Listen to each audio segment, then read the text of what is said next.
Hello, this is Storybooks channel. New videos are posted every day. Subscribe and click the bell. Michael clung to the railing and couldn't get away from the picture on the monument. Camille, his beloved wife, was looking at him. Almost a year had passed since her death, and he still couldn't get over it. They had lived together for 12 years, and every day was full of love and adoration. Camille, feisty, cheerful, had always been the soul of the company of their friends. And now, without her, all their friends had vanished. Yes, Michael himself did not want to see them. When his elderly parents gave the young couple their business, a small grocery store, Camille threw herself into the new business with passion. She studied accounting, she accepted goods, stood behind the counter, and soon the business, thanks to her efforts and help, Michael went well. And after a few years, trading only food products became boring, and Camille wanted to open a women's clothing store. She researched customer demand. She herself flew to Milan and Istanbul to buy new collections of well-known companies. And success again. Now they had a chain of stores and good income. They had to work hard, but they could send their parents on holidays abroad. And they were in Miami, Thailand, and the Maldives. And 3 years ago, when my parents were no longer alive, Camille and Michael bought a luxurious 5-room apartment in a luxury home with a gated community. That's when they thought about having a baby. Pregnancy was normal, almost 5 months. No toxicosis, no swelling. And suddenly, Camille dies in her sleep. Heart, literally out of nowhere. At 32 years old, my wife's heart was a mess sometimes. But the doctors didn't consider it a serious complication. Michael couldn't understand why he was still alive. He'd have felt so bad after the tragic event. His wife's funeral, the wake. Everything had passed in a kind of fog. Now he saw his Camille only in the grave photo. Yes, in small videos, of which there were depressingly few. She didn't like to be filmed. And in an entire year, the pain of loss had not gone anywhere. Michael abandoned the business, dumping everything on the manager. And he visited the cemetery every day, crying when no one was there.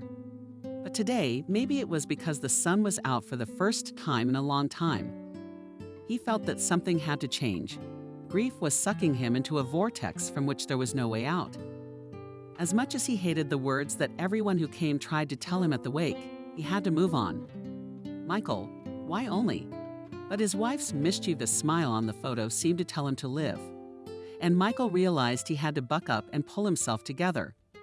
Since fate had left him without his beloved, he had to go on living, trying to do something. What else could he do? And more than ever on these spring days, he wanted to get out into nature. Why not buy a house in the country? A huge empty apartment, cleaned to a shine by the efforts of his assistant Emily. It seemed dead and cold. And Michael could no longer go back there.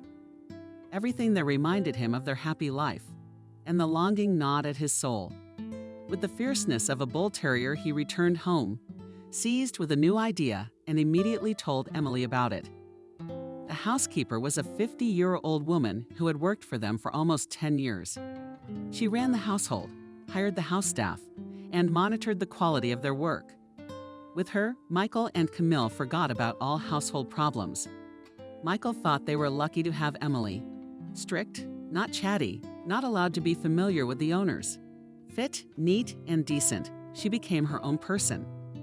Somewhere she seemed to have family to whom she sent money regularly and visited once a month. But Michael did not know the details. The maid's private life had never interested him before, much less now. When Camille was gone, Michael counted all the domestic helpers. The only one left was Emily, who cooked by herself and once a week. The cleaner kept things tidy.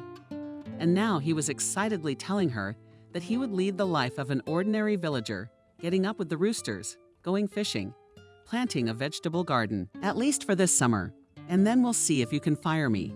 The housekeeper got scared. Come on, Emily, you stay here and look after the apartment. I'll stop by from time to time. After all, you can't give up the business altogether. What kind of house do you want to buy and where? Well, not very far away within the region. I want an ordinary house with a stove and a bathhouse. If you want, I'll search on the internet, the housekeeper suggested. All right. Michael fully relied on the tastes and common sense of his assistant. She would choose the best for him. The next day, she came up to him with a laptop. "Look what I found you a house. It's 100 kilometers from the city, just outside the village of Cherkashina. The owner left 5 years ago and the house was put up for sale. 3 rooms, a kitchen and a veranda. Electricity, water well, there is a basement. Heating stove as you like. Bath. Plot of 10 hectares. But you can expand the neighbors. No, the garden with fruit trees. Now, of course, without care, everything has degenerated. But if properly pruned, everything can be restored. Do you like it? The house looked nice in the pictures, but it's pretty old. Surely the roof was leaking and the wooden frames had splintered. But the house was next to a stream, beyond which a pine forest began. Michael imagined the clean air they couldn't breathe there. Unlike the city smog, he wondered how he would enjoy the solitude. And the price was ridiculous by today's standards. So Michael made up his mind. He contacted a real estate company, and after a few days he went to see the house. He and the realtor drove up almost simultaneously. The young guy kept repeating himself over and over, describing the delights of country life. It was obvious that he really wanted to sell the house. The gate hung on one hinge and would not close. The place was deserted. Last year's fallen leaves were glued to the ground. The whole place was covered with rotten grass. Raspberry bushes sprouted all over the lot, with brown dried, tiny berries visible in some places. Michael looked around skeptically. It would take months just to get this place looking decent. Well, what else was he supposed to do? There was no Wi-Fi. Although the cell phone worked somehow, the realtor continued to process a potential client. "Can you feel the air in here?" He breathed noisily. "Do you know how many mushrooms there are in the forest?" Michael perked up. He loved to pick mushrooms, except that for 20 years he hadn't had a chance to wander quietly through the woods. Lots of mushrooms. "I myself picked such a basket myself last fall." The guy spread his hands wide. "Are there fish in the river?" "Plenty." "I did." He stopped himself. Did you feel sorry for him? He's trying so hard. All right, let's show him the house. The windows were covered with shutters, fastened with metal strips with fences. The basement windows, which were at ground level, were boarded up with plywood. The realtor unlocked the shutters, turning the key with difficulty. There was a rattling sound in the huge barn lock. Apparently the lock was badly rusted, but the door opened inside. Contrary to Michael's expectations, it was quite cozy, though a little dusty. There were homespun rugs laid out all over the place. The furniture looked heavy, but a sturdy stove lined. Facing tiles to the basement floor. A small staircase led from the kitchen. "What's in there?" Michael inquired. "Basement. Unnecessary things are kept open." The boy prepared the key. "Don't. Let's go down to the station and have a look." All in all, Michael liked everything. Of course, it would take a lot of work, but at least it would distract him from his endless grief and despondency. Through his lawyer, he formalized the sale transaction and soon became the rightful owner. Country house, Emily gathered Michael to the new place of residence, thoroughly stuffed the interior of his Jeep, clothes, linens, towels, dishes, canned goods, packets of vermicelli, vegetables, and fruits, packets of tea and coffee. And I kept worrying that I had forgotten something. He loaded a portable stove and a gas tank himself, and the delivery guys from the appliance store followed him with a refrigerator, a TV, and a full automatic washing machine.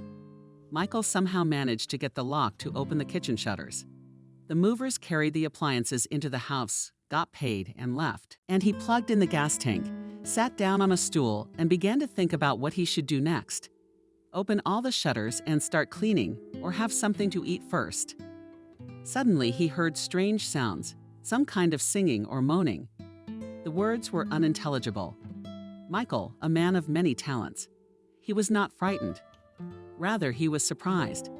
There was only one voice coming from the basement, and Michael jumped up, grabbed a bunch of keys. In 3 jumps, he descended the stairs on his way, flicked the switch, and from the door right in front of him on the old mattresses folded against the wall, entangled in a shawl, sat an elderly woman. Her gray hair was loose around her shoulders. Her head was tied with a colored scarf. She sat with her eyes closed and mumbled something. At times she raised her voice and began to sing. Next to her on a wooden box was a plastic water bottle with a candle and a deck of cards. "Who are you?" stunned. Michael asked. "How did you get here?" And immediately he saw that the plywood from one of the windows had been taken away and was just covering the window panes, and that the glass was exposed and standing next to it. The old woman, who had been blinded by the bright light, fell silent, opened her eyes, and stared at Michael, blinking frequently. "Who are you?" Michael repeated. "And who are you?" With a question for a question, she answered. "Actually, I am the owner of this house, the new owner." The old woman stood up with difficulty, leaning on a broken chair. "I am Evelyn, Baba Evelyn. I walk around the world, stopping where I have to and where I am accepted. I read people's cards. Who are they? Money, a piece of bread, a bowl of soup, a bed for the night." She gathered cards and put them into a pocket of her colorful skirt. She picked up a sack of clothes from the floor. Come, Grandma Evelyn, be careful here." Michael helped her up the steps, sat her down at the kitchen table, put the kettle on the stove. "I'll just open the shutters." When he returned, the old woman was curiously looking at his smartphone, left on the table. "What kind of machine is that?" "It's a nice phone, Grandma. It's got pictures on it. It's the kind of phone that you can talk on and listen to music and watch movies." She shook her head in amazement. Michael quickly set the table and began to treat the unexpected guest. Grandma Evelyn ate with gusto and did not tire of praising the food. And Michael could not wait to hear her story. "How did you end up without a place to live?" "When I was in first grade, a gypsy camp stopped near our village. My mother scolded me. She wouldn't let me in, but I kept running over to see the gypsies, their tents and horses. One day their children lured me in, gave me some sleeping pills and took me away. The gypsies brought me up as one of their own. They taught me to beg, to take whatever was bad. And then an old gypsy woman taught me how to read cards. That's how we lived. We moved from place to place, today here, tomorrow there." "What about school?" "You didn't go to school at all." "Why did I go?" "One day they stopped our tabor. They lodged us in a village and ordered us to send all the children to the local school. But I didn't stay there long. I was 14 years old. They decided to marry me off, so I wandered off. Then I went to an orphanage, then worked as a janitor to get my own corner. And then I don't remember anything." "Like you don't remember, there's nothing at all." "About 5 years ago, I woke up somewhere on the road. Nearby, a truck around people said they hit me and took me to the hospital, but my memory was blurred. I remember the orphanage. Didn't you see any professors before that?" "Did you try hypnosis?" "It was no use. They moved me to a nursing home, but I left. It's not good there." "Do you have your papers?" "No." "Lost my papers." "Maybe they never existed." "Any family ever come looking for you?" "No, I guess not. I don't have anyone. I'm a rolling stone, my whole life's gone." "But you know your last name. You should get your passport restored." "Are you going to get at least a minimum pension?" "No, honey, I don't remember my real last name. But at the orphanage they gave me my last name. At least something." "Age?" "The town where the orphanage was. Where were the names of my relatives born?" "I don't know." Baba Evelyn sighed. "I don't know anything. I'm about 70 years old, I guess, or more. And how do you find out the rest? And I don't need documents. It's just a hassle. I'll live my life the way I used to. Good people will help me. Summer's coming, I can sleep in the woods. Sometimes sciatica bothers me though." "No, you don't need to go to the forest. Stay here, live as long as you want. There's plenty of room on my own anyway." Michael was struck by the old woman's plight and really wanted to help her. He understood that it was a waste of time and nerves to drag an elderly woman to police stations, to passport offices. And what for? So she would be entitled to a tiny pension. After all, he can support the old woman himself. He has plenty of money. And Grandma Evelyn was delighted, splashing her hands. "Oh, thank you, darling, though I don't know how to thank you." She, sitting down, tried to imitate a bow. "You do not think I will not be a freeloader. I will cook for you and sweep up and do something in the garden. Don't make it up, Michael said sternly. No vegetable garden. You want to cook? Cook, I can do the rest. He was glad to do a good deed. All the more reason to like the old woman. She didn't look like a hobo at all. She looked clean and tidy. She smiled a lot and seemed very cheerful. Michael with his constant bad moods. Communicating with such a positive person was like a breath of fresh air in the room. Let me read your fortune. Baba Evelyn pulled out the cards. What's your name? The man? Why did Michael grin? The cards won't tell you. The cards don't tell my name. The old woman answered seriously. Only what was and what will be. They can give you advice. How to behave. My name is Michael. But don't give me any guesses. I don't believe in it anyway. He really didn't believe in any kind of psychic magic, conspiracies, horoscopes, etc. You don't. The old woman seemed offended. And you don't say no in a hurry, do you? Try first, my cards will only tell you the truth. You'll see, don't compare me to all sorts of scoundrels who fool the people, just to make money. I'm trained in the real old gypsy fortune-telling. It doesn't lie. She moved the dishes with her elbow, brushed away the crumbs with her sleeve, and spread the cards out in a semicircle shirt side up. Then she turned them over one by one, whispering something. When she opened the cards, she studied them in silence for a minute. And then she gasped and pressed her hands to her cheeks. Oh, forgive me, son. I'm talking out of my mouth, dear. And you did not come here for nothing. You're in a lot of trouble. You see the queen. She pulled out the queen of hearts and showed Michael.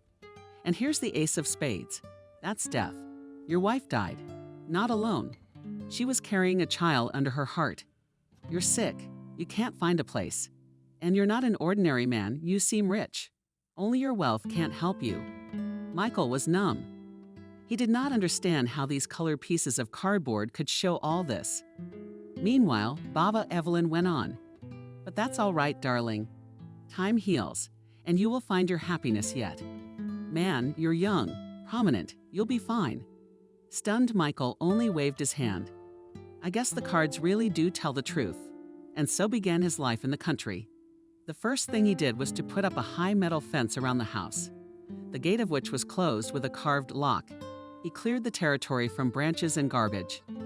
Behind the house, he sowed sunflowers in front of the porch, planted velvet with a few beds, planted vegetables, carrots, beets, radishes, dill. Sowed the rest of the place with long grass. Michael got up at the crack of dawn. But no matter how early he got up, Baba Evelyn was already on her feet. She cooked simple, tasty food and often spoiled her master with homemade pancakes and pies.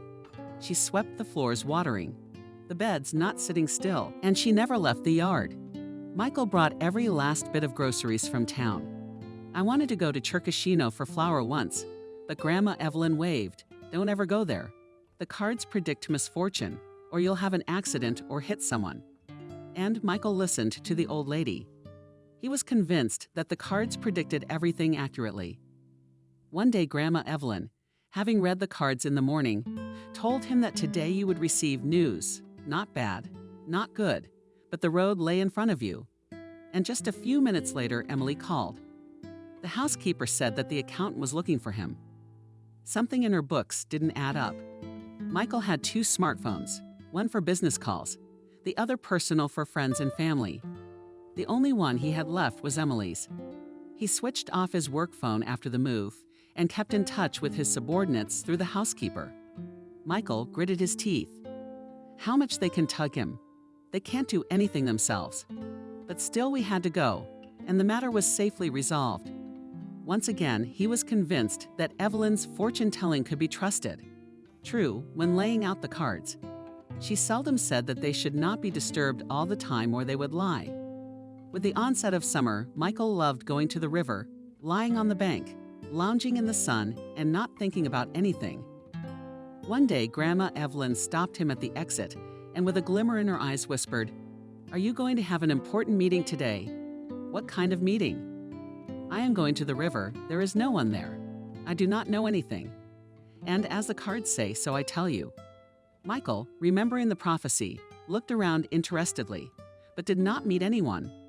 And only when he came to the shore, he saw from the hill a graceful girl figure. She was standing with her back to him. A young girl with long blonde hair in a bright red bathing suit. Michael stopped, not knowing what to do to go down, whether she would be frightened. Meanwhile, the girl threw herself into the water and swam to the other shore. Michael shivered as the water was still so cold. He walked over, though, and sat down not far from the sundress lying on the pebbles. A little farther away, behind the branches of a willow tree, he saw a bicycle. The girl soon emerged from the water and was slightly embarrassed when she saw the man.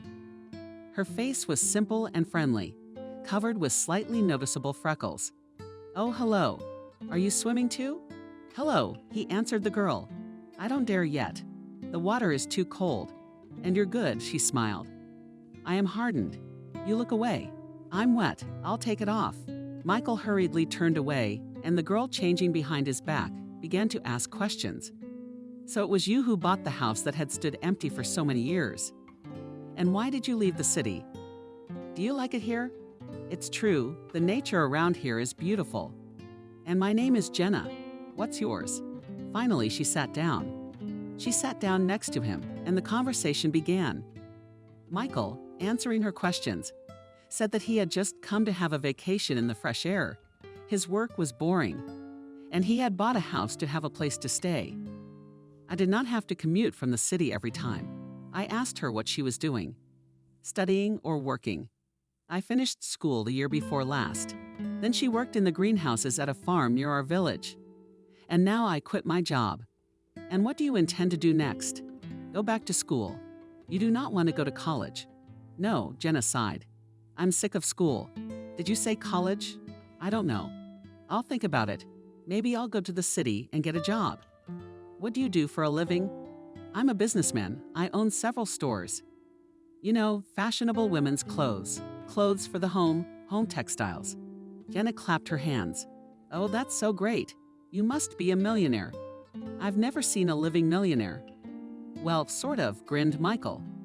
And he thought that this girl, like many people think, as if he gets money from sales, puts it in a safe or keeps bags of gold under the bed.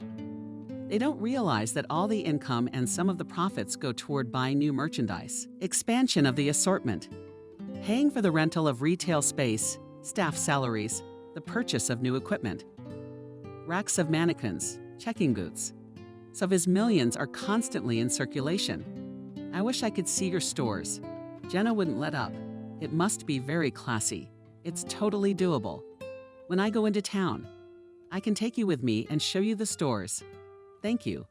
Thank you." Jenna suddenly threw herself on his chest and kissed him on the cheek. Then, pulling off her impulse, she began to pack up, grabbed her bike, and prepared to say goodbye.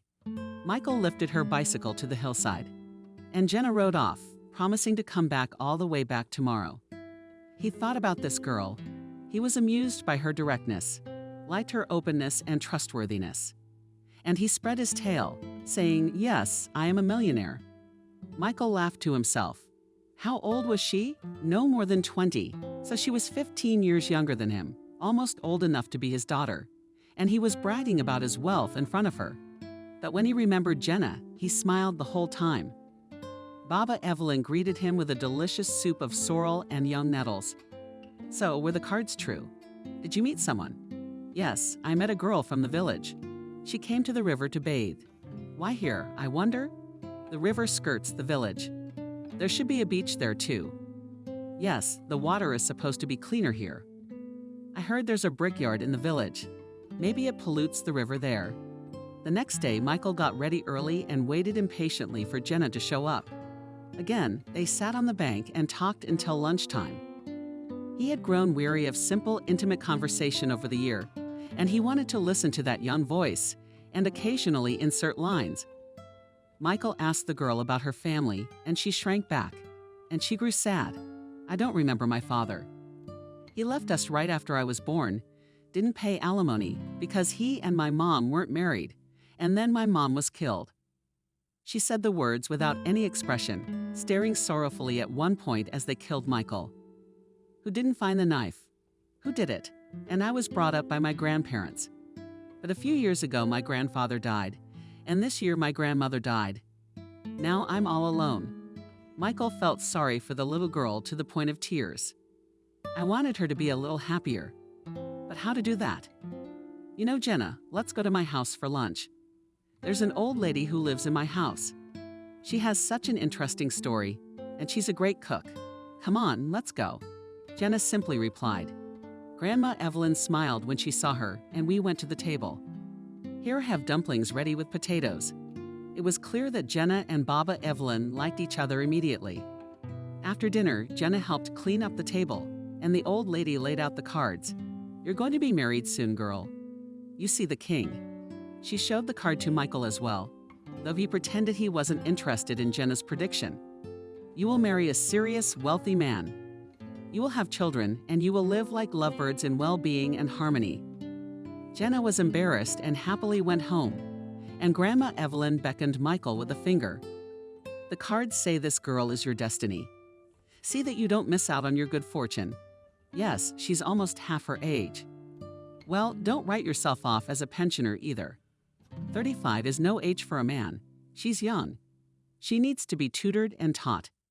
And you have experience and strength and money. After these words, Michael couldn't sleep for a long time. Then he took a blanket and went out into the yard, threw it on the grass and lay down. Looking up into the starry sky, was it really Jenna? Destiny. He couldn't believe it.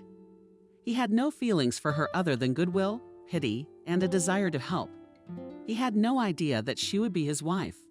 For one thing, she was too young for him. Of course, nowadays many famous old men buy themselves young wives. What else would you call it? But he, thank God, has not yet lived to the age where one wants to marry a young body just because it is young. Secondly, he is not in love with her and does not seek to spend much time with her.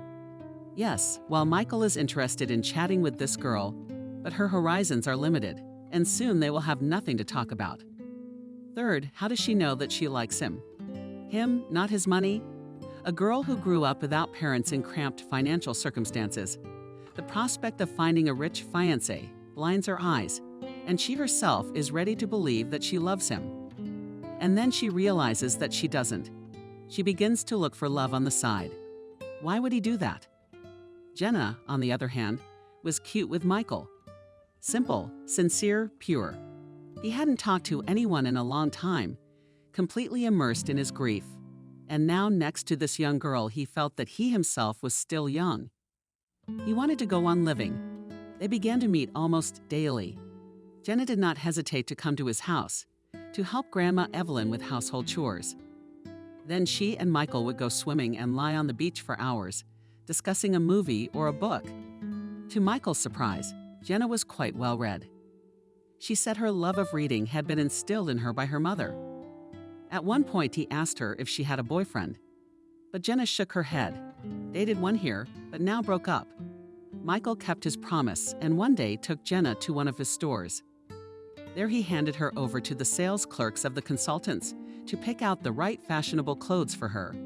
The result was that she came home ecstatic and with a lot of clothes. This gift from Michael she accepted with gratitude. Touchingly blushing, Baba Evelyn kept rubbing it in. So what's up with you and Jenna?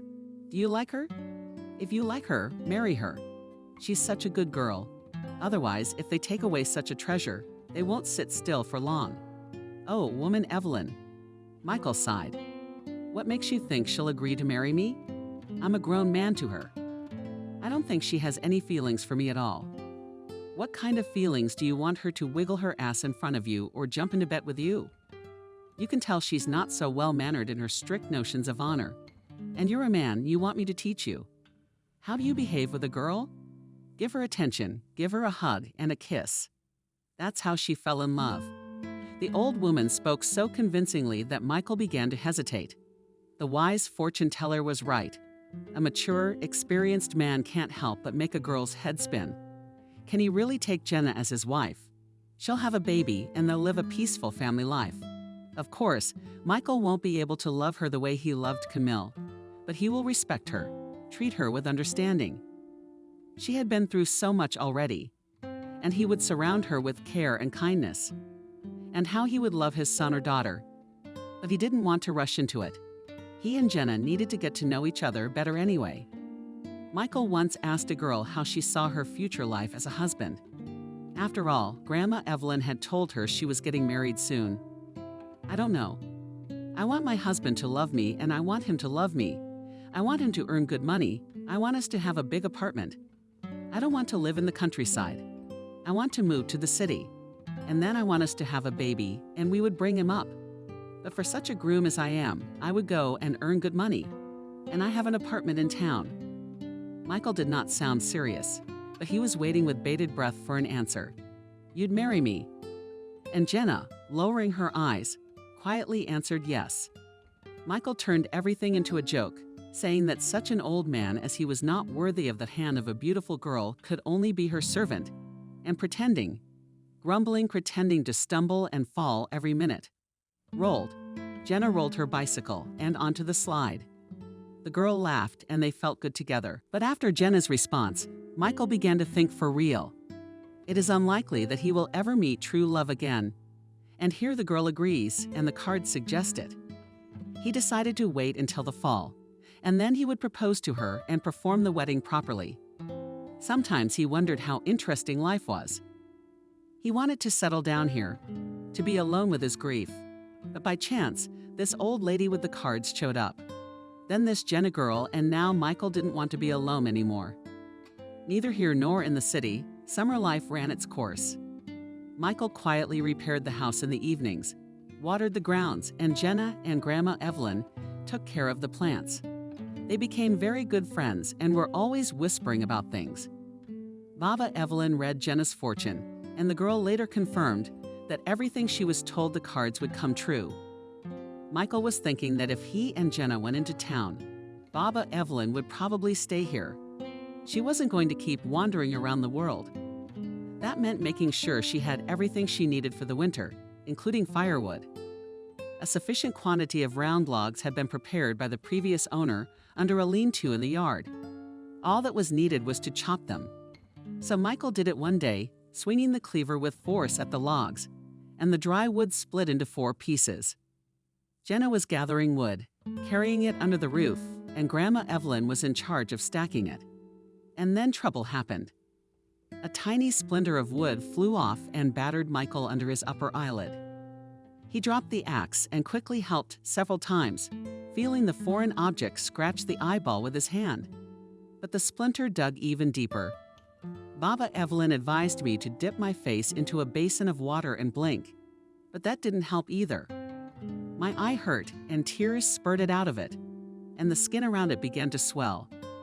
Michael had to get behind the wheel and squeeze his sore eye to blink less. He drove into town. 2 hours into the trip, my eye was completely swollen. The receptionist at Michael's eye center referred him to an ophthalmologist of the highest category. The man exhaled a sigh of relief. He was afraid that the surgeon would take over immediately. The doctor was a woman in her 30s with gentle hands, and when she touched his face with her warm palms, fixing his head for examination, Michael felt so good that he purposely twirled around so that the doctor would touch his cheeks and chin one more time. The doctor looked at his eye through a special eyepiece, dripped some liquid, twisted his eyelid, and with a special tool took out a splinter. Michael even regretted that it was over so quickly. "Here I am, prescribing you drops. You will drip into the eye 3 times a day.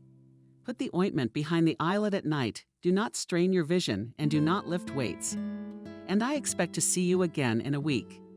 And her voice was extraordinary, soft, and enchanting. Michael thought she must be beautiful, though he could only see her large, gray-green eyes with thick lashes. Everything else was hidden beneath the medical mask and cap. In the car, Michael read the name stamp from the prescription. Wendy, and the name seemed fabulous to him too. Wendy, he couldn't wait until the week passed. Having completed all the prescriptions, chatting with Baba Evelyn and Jenna, but constantly remembering Wendy. The next checkup showed his eye was fine, and no more visits to the ophthalmologist were necessary. Michael thanked Wendy at length, and she wished him well. As he was leaving, he looked at the schedule, and after hours, he waited for Wendy near the exit with a bouquet of flowers. He recognized her immediately in his eyes. She really turned out to be beautiful, the kind of quiet, discreet beauty that didn't require makeup or artificial accentuation of virtues. Michael handed her the bouquet, and Wendy was a little surprised. Apparently, patients gave her flowers infrequently, thinking that the exorbitant prices of the treatment were enough to rule out additional gifts. Michael introduced himself, and Wendy smiled and said she remembered him. After all, he had just been in her office today. The man then invited Wendy to dinner at the restaurant, but she politely refused. She had to pick up her son at daycare. Michael offered her a ride, so they drove. It was a long drive because there was already traffic on the roads. Wendy was a little nervous, and Michael was happy to have time to talk and get to know each other. Wendy said she lived with her mother and son, and he was glad, which meant she was single. He wanted to wait outside the daycare center and give Wendy and her son a ride home. But it turned out that their house was nearby. He sat in the car and watched as they walked down the path. The little boy, about 4 years old, was running around his mother pretending to be an airplane, and she was laughing and cradling the red roses in her arms. The son looked a lot like Wendy, the same greenish eyes and blonde wavy hair. From that day on, they began to see each other almost every day. Michael met a boy named Ethan, and they all went for walks and rides in the park together. And sometimes Wendy would leave her son with his mother, and she and Michael would stop by the cafes and listen to street performers on the town's arcade, or just talk on the bench. Michael felt like he was losing his head. Wendy reminded him so much of his wife. No, not in appearance, but in her easygoing nature, her gentle disposition, and her ability to listen about Jenna. He forgot to think about it and didn't show up at the country house. On the weekend, he asked Emily to cook dinner for two and invited Wendy over. She came dressed up with a new hairdo. At first, she was shy. Emily, but she set the table and went to her room and never showed up again. The evening passed magically. Michael lit candles, put on soft music, and they drank wine, danced, cuddled, kissed. He hoped Wendy would stay, but at 9 p.m. her mother called her and she began to pack. Ethan is used to falling asleep when I'm around, and there's no way his mother can put him down without me. What can you do? Michael walked Wendy to the cab. Then Jenna called in the morning. The connection, as always, was bad, and he heard the words "through one where you are lost," shouted the girl into the receiver. "Baba Evelyn is worried. When are you coming?" Michael became ashamed. Disappeared for a week and a half. Didn't even bother to tell them. And they're worried. They must be running out of food. He said he'd be there tomorrow night, walking with Wendy on the boardwalk. Said he was going away to the country for a few days. Told the story of Baba Evelyn. We must show her to the experts. Wendy got worried. Some acquaintances of mine from the Institute are now dealing with problems of the nervous system, including memory loss. I'll try to contact them. I have to help my grandmother. Can you imagine how hard it is for her to live? And maybe we'll find some relatives and we'll show them. Michael agreed. The next morning, he was driving down the familiar road with many packages from the store, and he thought how good it was that he had not rushed to ask Jenna. What kind of husband was he to her? Wendy, on the other hand. Michael was ready to marry her right now. Baba Evelyn met him alone. She didn't seem very happy to see him. At any rate, she did not smile, but rather watched him sternly as he hauled bags and boxes of provisions and distributed them in the refrigerators on the shelves in the kitchen. Is something wrong, Baba Evelyn? Michael inquired. When was the business done? Sit down, she answered succinctly, pointing to a chair. Michael obediently sat down. Baba Evelyn sat down in the chair opposite. Have you been gone long? I was worried maybe. What happened? I laid out the cards and saw that you had a woman. So, Michael was getting annoyed. It's my own business, and it's nobody's business. What about Jenna? You got the girl's head all messed up. She asked me every day when you were coming over. And you found someone else. What about Jenna? What about Jenna? Michael just snapped out of his seat and started pacing nervously back and forth. Jenna, I don't know her anything. She and I are just friends. She's just a kid to me. I've never even touched her. Sit down.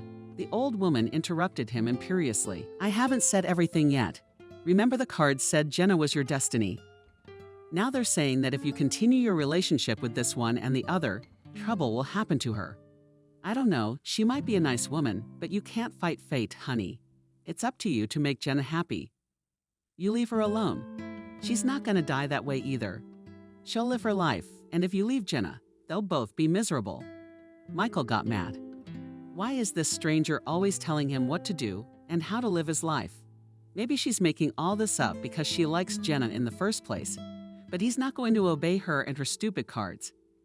Michael slammed the door, got in his car, and headed back to town. Wendy glowed when she saw him. Talked for days, and I missed him already. Once again, they spent all their free time together. Michael finally talked about his business, confessing that he was running the business after his sleeves. Everything is up to the manager. Wendy, laughing, remarked that laziness is not a good quality for an entrepreneur. And Michael promised to make amends. One day after dinner at the restaurant, Michael called Wendy home again. He was going to talk about their future. Would she agree to move in with him and his son? Of course she would. In the mornings, he would take the boy to kindergarten himself.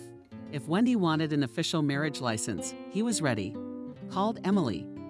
Asked her to make tea for him and Wendy. The housekeeper did her best. There was cream, jam, lemons, chocolate, and cakes, and sandwiches on the table.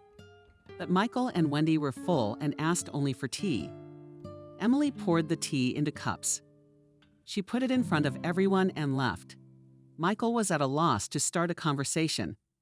Then he thought that the setting for such a topic should be more solemn than the semi-darkness of the living room. Then he wondered if Wendy would be offended, if he proposed living together instead of immediately calling him to the bridal bureau. Then he was afraid.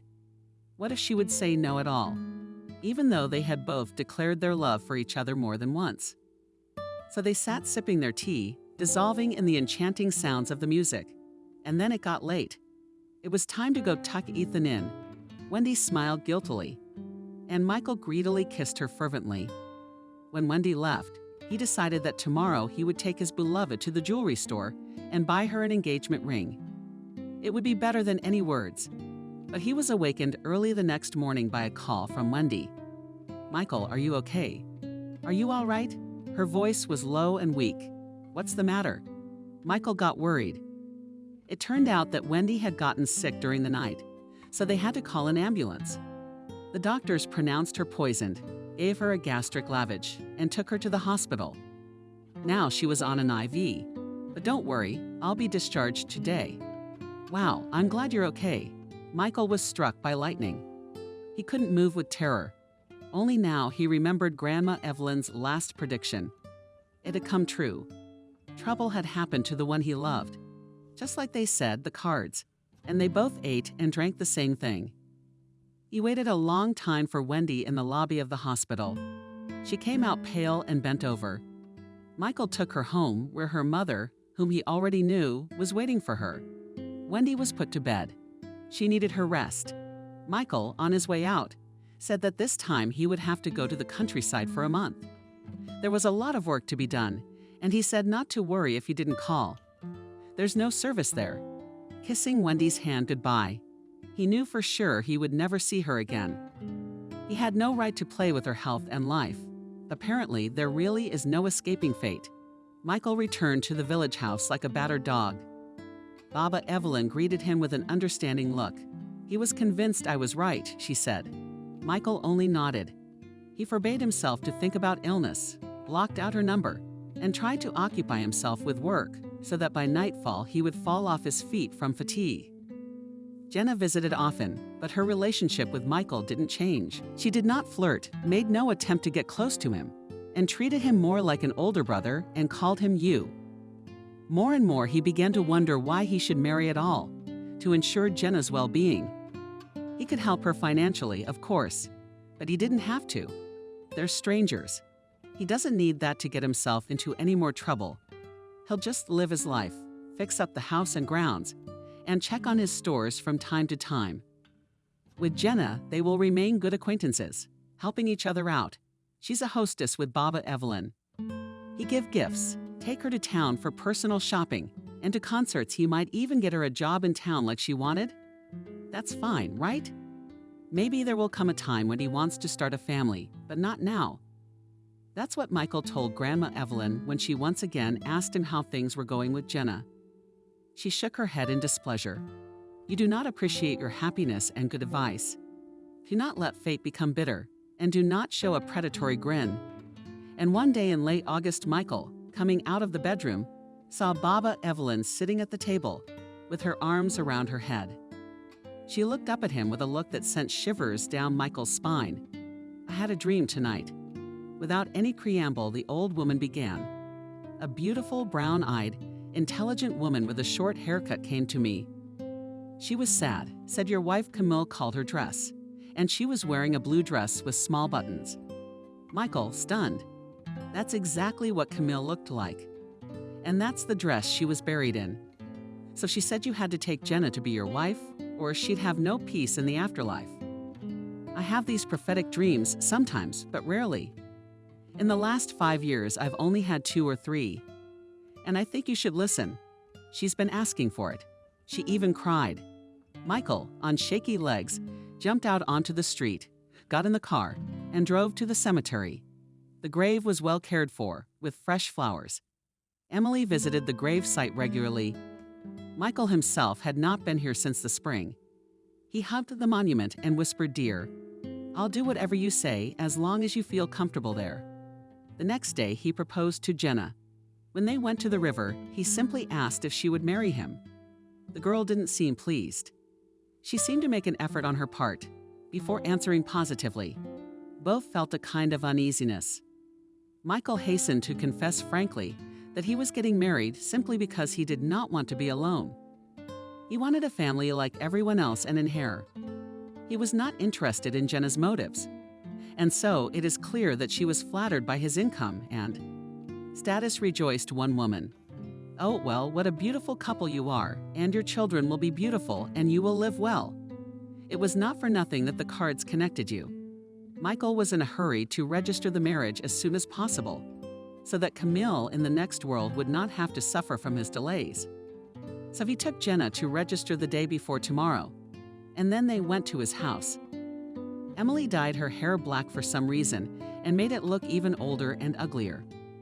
Michael introduced Jenna as his fiancée, and the housekeeper raised her eyebrows in surprise, but said nothing. Michael showed Jenna the apartment, and she was delighted. Then they ate dinner together and separated. Jenna was assigned a guest room. Michael didn't sleep well at night. He dreamed about weddings and funerals.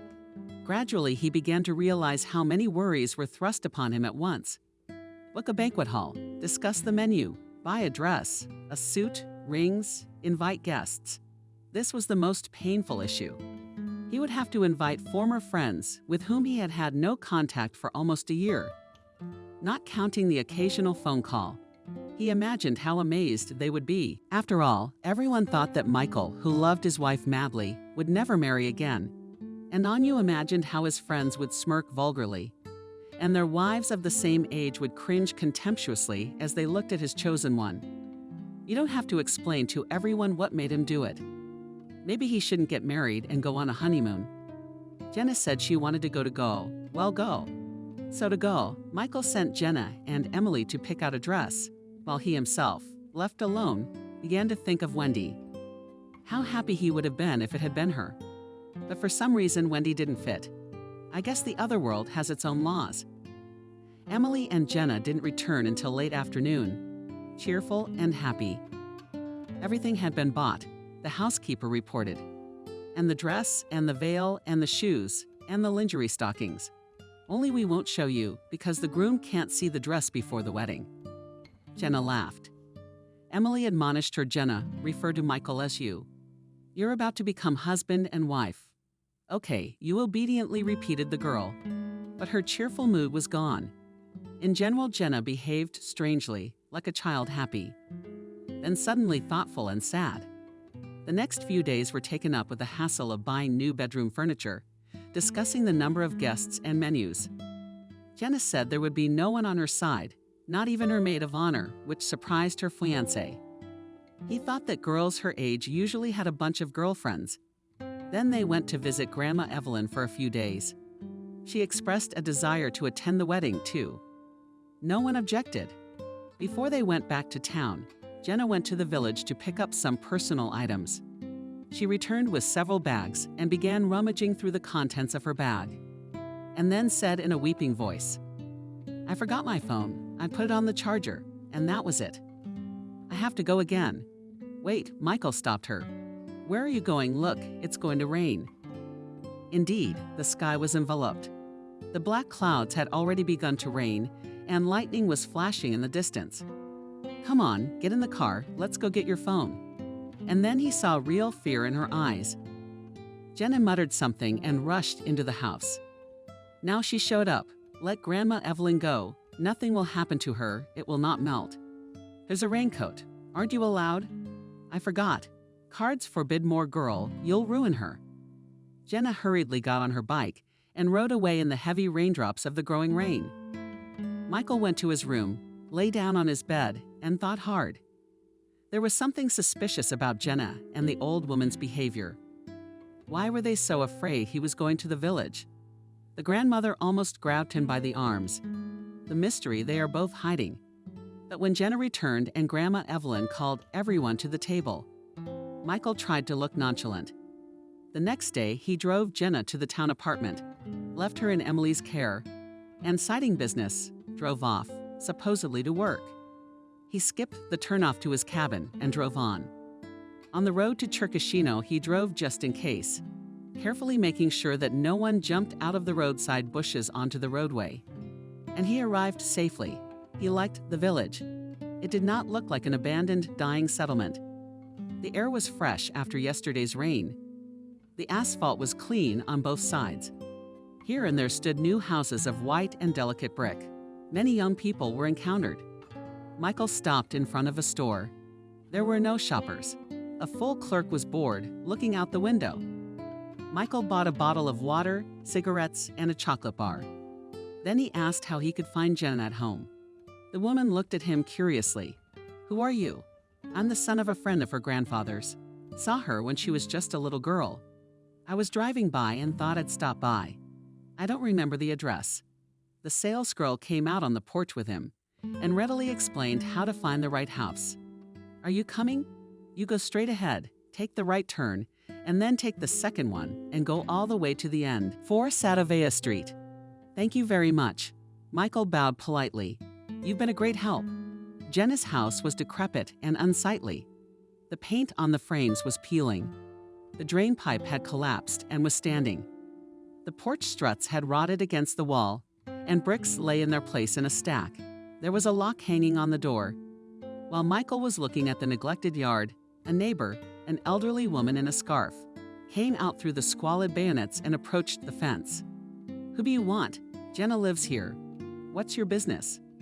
Michael wanted to introduce himself again as a relative of a friend. "Jenna, but I didn't think it would work with the neighbor. I'm sure she knew the family well, and he could get in trouble." So I answered.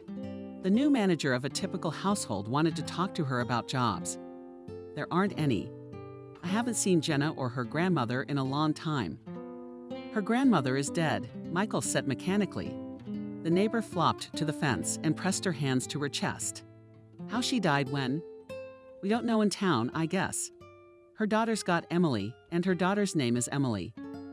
"Yeah, she lives in town, and her father died a year ago, and he liked to drink too much. And now it's Evelyn. How pathetic is that?" Michael was stunned. The puzzle in his head was complete. He understood everything and hurried to reassure his chatty neighbor. No, Grandma is alive. It was me who got mixed up. Thank God," she exhaled. "We have known each other since our youth. She's also an artist and entertainer." Michael looked at the woman with surprise. Yes, she ran a drama club in the club and played all kinds of roles herself. She was so good at it, like a real actress. It was clear. This family was Oscar-worthy as Emily, pretending to see Jenna for the first time in her life, as Jenna herself, with tears in her eyes, told her that her mother had been murdered. The neighbor, meanwhile, Emily continued, the other withdrawn one, read all the books. And then she started working in the library. "How did Jenna grow up? She went to the city to work. You have to support the girl. but it was good. She got a job there as a housekeeper, and she's making good money. Evelyn was bragging. Jenna, what can I pass on? If I see her, I don't need anything. Thank you, I'll come back another time. And Michael handed the neighbor the chocolate bar he had just bought. He was on his way back. Everything inside was boiling. The three of them had got him wrapped around their little finger. And he's a grown man. Like a fool, he believed these card tricks. The most disgusting thing was that they dared to use his memory in their dirty games. His wife's name. He wanted to call these three women names, the most vile words, stomp their feet and yell. But over the long journey, he cooled down and devised a plan. The next morning, he sent Jenna and Emily off to choose a restaurant and look at rings at the jewelry store. And he himself invited a handyman to install hidden video cameras in the living room, dining room, and kitchen. When mother and daughter returned, Michael exchanged a few words with them and said that he had to go to work. He left the house, drove his car around the corner, and opened his laptop. The screen showed 3 rooms and 3 windows. So that's what Emily said as she set the table. Let's get those beautiful rings we liked and let her buy herself some diamond earrings. What else do you want? I also liked the amethyst ring and his too. Don't be shy. Demand whatever you want. He'll have to please the bride. Jenna sighed heavily. What's wrong with Jenna again? Oh, mother, I don't love him. So what if you don't love him? He's a great guy, and he's kind and generous. You will be the mistress of it all. She waved her hand and said, I don't have to work. You know, have fun and live your life. I love Liam, and he loves me anyway. What's wrong with your Liam? He's a bum. Here you'll live like a queen, and you're not a bum. He works in a brick factory and makes good money, and he has a dorm room, and his parents have a big house. There would have been room for us too. Stop it. Emily was really pissed off. Michael had never seen her like that. Why are you so ungrateful? Who are my grandmother and I doing this for? For myself, for whose sake I took the poison. This Wendy, for her own sake. I'm trying to make you happy. You should be thanking us, but you're still not happy. What if he finds out we lied to him? How will he find out we have different last names? Are you in your father's name? I even crossed myself just in case, so he wouldn't notice any resemblance between us. Although we don't look much alike as it is, I feel sorry for him. Why pity him? You'd think he'd be married against his will to some kikimora and get a young wife, well-mannered and homely. He should be dreaming of such a wife. You eat, come on. How did you and your grandmother ever come up with all this? Jenna reluctantly picked at her plate with her fork. I've wanted to set you up before, take you on as a cleaner or something. But I wouldn't have looked at you.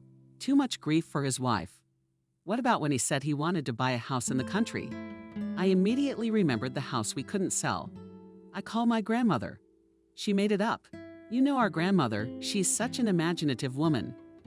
Now all we have to do is have a proper wedding. And everything will be all right. Then you'll have a baby. Michael will be crazy about it. He's always wanted a baby. And I'll raise my grandchild and get money for it too. And Grandma will have a good life in that house. It's not like our wreck. Well done. Already calculated everything. Roles have been distributed. They just forgot to ask me. I thought Michael going up in the elevator to the apartment. He came in, putting on a nice smile on his face. So how did you choose the rings? I didn't even have time to talk. Yes, they chose a very beautiful one. Will you be satisfied? The housekeeper smiled weakly, and that made Michael all the more disgusted. Jenna also liked the earrings and the other ring. She showed a picture of the jewelry on her phone. We'll buy it, Michael promised. And now let's all go together to my country house. I want to show it to you, Emily. The housekeeper was a little surprised, but did not argue with the owner. It was not in her habit. She only said, I have time to cook something. We'll have supper there. Do you know how good Grandma Evelyn's cooking is? He told the housekeeper more than once about Grandma Evelyn and her life. On the way, Michael watched Emily, sitting in the back seat, texting and sending someone. Baba Evelyn welcomed them warmly. The roast was smoking on the table. And the cards told me I had guests coming. So I did my best. Here's some potatoes and meat. Here are pancakes for tea, and here are salads. Come in, sit down, dears. After the meal, Michael suggested Emily. And if you like, Grandma Evelyn will give you a reading on her cards, which always tell the truth. Everything always comes true. Jenna say the girl confirmed with a nod, but Emily didn't want to. What interesting things might happen in her life? Well then, I'll tell you. Michael picked up a deck and shuffled the cards. I recently took an online course on the internet. I liked it. He began laying out the cards, face up, while he picked out the ones he wanted. So look, here are the three ladies: grandmother, daughter, and granddaughter. These two. He put aside the Queen of Spades and the Queen of Clubs. Decided to make a life for the Queen of Diamonds. They found a rich loser king, bewitched him, and made up a fairy tale he believed in. The question is, how will it end? How will his heart rest? There is a dead silence. Baba Evelyn and Emily. It seemed stunned. Jenna covered her face with her palms. But luckily, the king of suckers had time to crack up. Michael continued. What do you say? Ladies, don't say anything. Then this is how you, Emily, give me the keys to the apartment and the bank card, to which I transfer money to you for housekeeping. As of today, you're fired. But I tried to say something to the housekeeper. Go ahead. And pray to God Wendy doesn't bring a criminal case against you for poisoning. You could see the housekeeper was frightened by these words. Her face turned white. Her gaze flickered, and she obediently handed over the keys and the card. You, Granny Evelyn, I hope you have remembered your past, and that your memory has returned to you. Then I ask you to gather your things quickly, and don't try, if you forget again, to come here again. I'm selling the house. Jenna trembled, waiting for Michael to turn to her. But he said nothing to her as the brood gathered. Michael addressed everyone at once. Please get in the car. He drove them to the sign with the name of the village and dropped them off. Get out, Emily. Your personal belongings I will send you tomorrow by courier. I have the address. And you, Jenna, wait. Emily and Grandma Evelyn got out of the car and walked down the road dragging bags of the old woman's belongings. Jenna cried. Excuse us, please. She touched her finger to his hand. I didn't mean to. My mother and grandmother talked me into it. They said it was the best option for me, with the apartment and the money and everything. At first, it was even interesting, fun, like playing in a movie. And then it got so confusing. Swirled around like I was stuck in a swamp. Go, Jenna, I'll send your stuff tomorrow too, including your wedding dress. Marry Liam and be happy. The girl's tear-wet face lit up with a faint smile. On the way back, Michael stopped by his lot again and cut off 15 sunflowers above his height. With this huge bouquet, which every passerby looked back at, he stood at the exit of the eye center, waiting for Wendy. She saw him at once and laughed from afar. Wow, what a bouquet. I'm so glad you're finally back, Michael. I thought you'd run away from me forever. They kissed, holding the bright, sunny flowers with both hands, and it seemed to them that there were only sunflowers around them, not a busy town square. Let's take Ethan to Grandma's and go to my place. I missed her so much. We'll order dinners. We'll be together at least until 9 o'clock. I got him used to falling asleep on his own. He's a big boy, Wendy answered slyly. But I'm afraid of your housekeeper. She is so tough. She makes me uncomfortable. No housekeeper. She quit, so now it's just the two of us. Michael put Wendy in the car. After shoving the sunflowers back in, which took up the entire interior, he happily smiled and got behind the wheel. You know, Wendy, the smile never left his lips. This isn't how I imagined it, of course. But I have no right to be silent anymore. I love you madly. Marry me. Do you mean it? Wendy made surprised eyes. Yes, I am. I'm sorry for being in the car without a ring like that, Michael. Wendy ran her fingertips down his flushed cheek. The ring is not the most important thing. I love you very much too. And I'm telling you, aren't I?